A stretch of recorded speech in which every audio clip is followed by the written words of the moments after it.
अक्सर आपके बड़े बूढ़ों ने आपसे कहा होगा कि ये संसार दुख का मूल है और ईश्वर भक्ति उस दोष से दूर जाने का मार्ग है। किंतु सोचिए, यदि ये संसार दुख का सागर होता तो क्या नियति आपको यहां पर जन्म लेने देती? क्या ईश्वर यहां पर अवतार लेते? जब समस्याओं पर हमारा वश नहीं चलता, हम आरोप लगाते हैं इस संसार पर। यहां के लोगों सोचते हैं कि काश मैं यहां पे आया ही ना हो।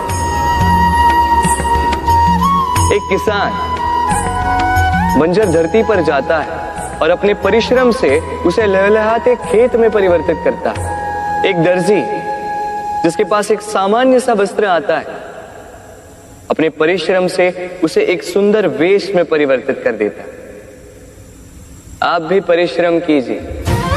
ये महत्वपूर्ण नहीं है कि आप किस संसार में आए, ये महत्वपूर्ण नहीं है कि आप यहाँ कैसे आए। यदि कुछ महत्वपूर्ण है तो वो ये है कि जब आप गए तब आप इस संसार को कैसा छोड़कर गए। तो ये सोचकर जिए कि जो किसी के लिए नरक है उसे किसी का स्वर्ग बना के निकलोगे तो आपका जीवन और आपका संसार दोनों धन्य हो जाएंगे।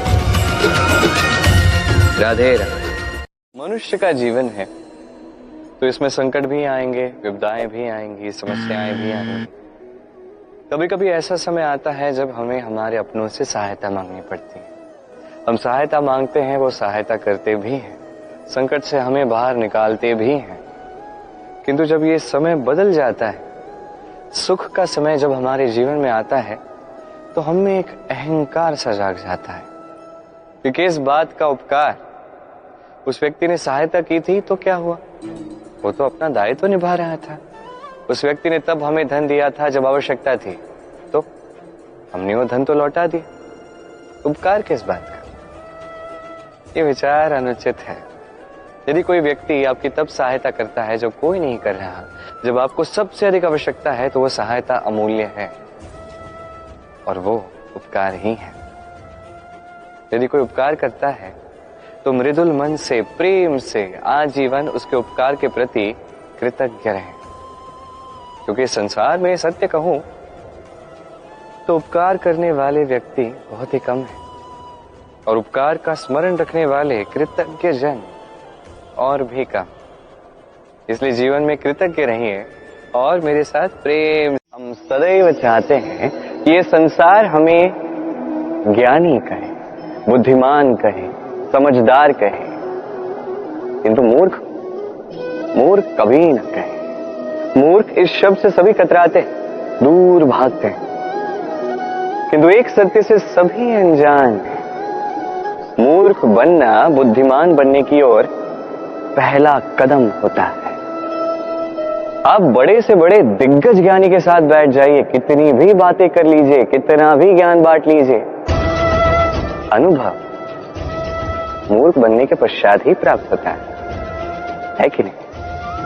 मूर्ख बनने के पश्चात आपको ये समझ में आता है कि क्या नहीं करना चाहिए। ज्ञानी आपको ये बताते हैं कि क्या करना चाहिए, और इस संसार में क्या करना चाहिए इससे कहीं बड़ा ज्ञान होता है कि क्या नहीं करना चाहिए।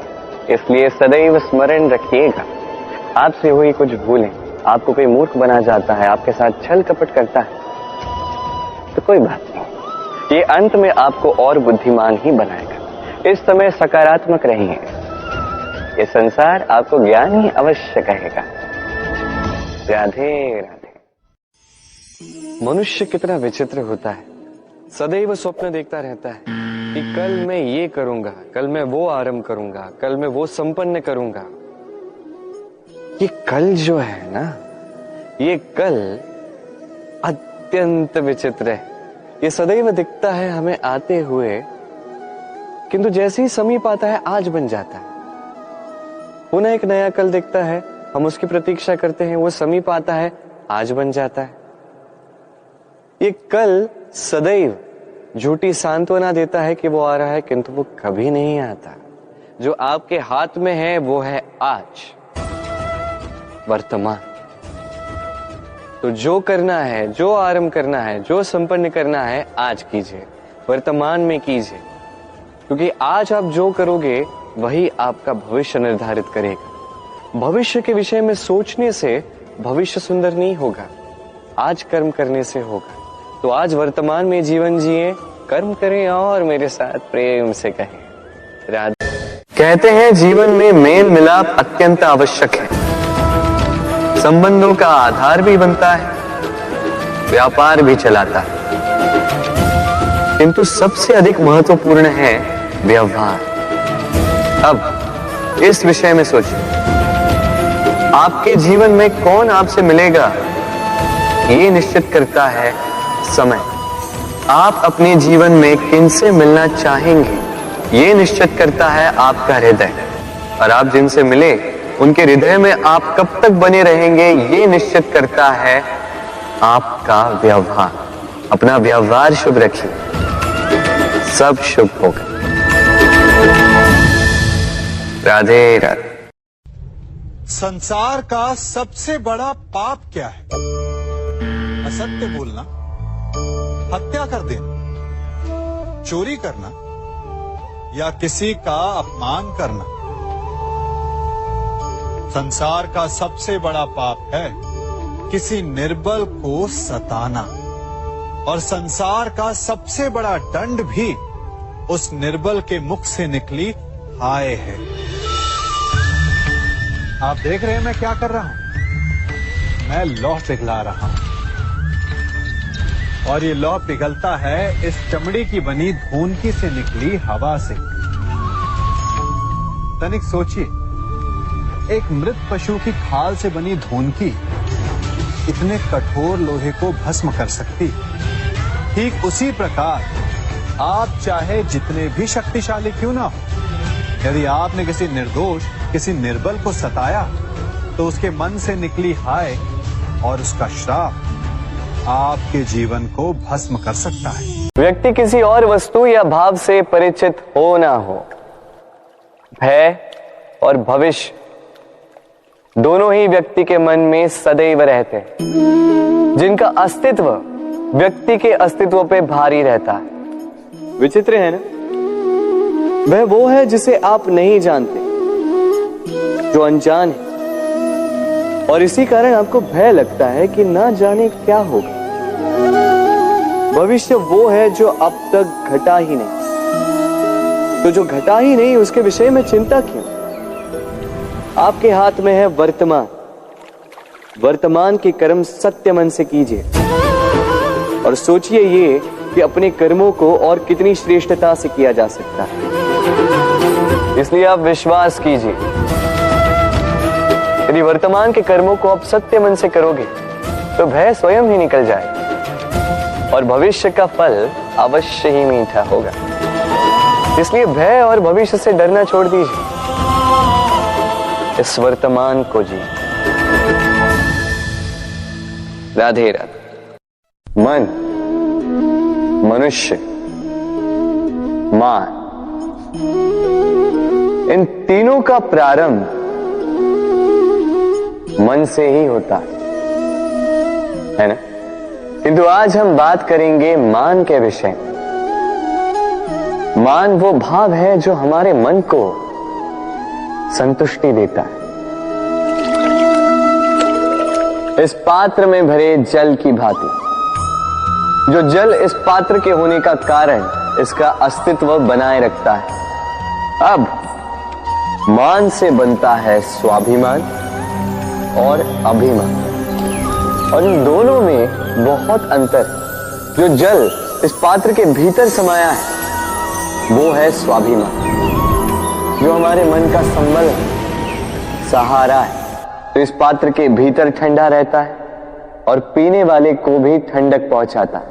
और जो जल इस पात्र से बाहर छलके वो है अभिमान, जो बाहर की ताप से भाप बनकर उड़ जाता है।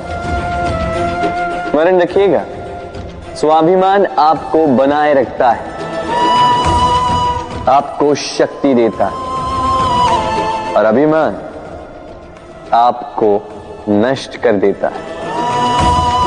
तो क्या बनना चाहेंगे आप? स्वाभिमानी या अभिमानी?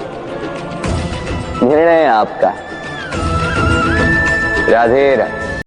मन, मनुष्य, मान, इन तीनों का प्रारंभ मन से ही होता है ना? किंतु आज हम बात करेंगे मान के विषय में। मान वो भाव है जो हमारे मन को संतुष्टि देता है। इस पात्र में भरे जल की भांति, जो जल इस पात्र के होने का कारण इसका अस्तित्व बनाए रखता है। अब मान से बनता है स्वाभिमान और अभिमान, और इन दोनों में बहुत अंतर है। जो जल इस पात्र के भीतर समाया है वो है स्वाभिमान, जो हमारे मन का संबल है, सहारा है। तो इस पात्र के भीतर ठंडा रहता है और पीने वाले को भी ठंडक पहुंचाता है। और जो जल इस पात्र से बाहर छलके वो है अभिमान, जो बाहर की ताप से भाप बनकर उड़ जाता है।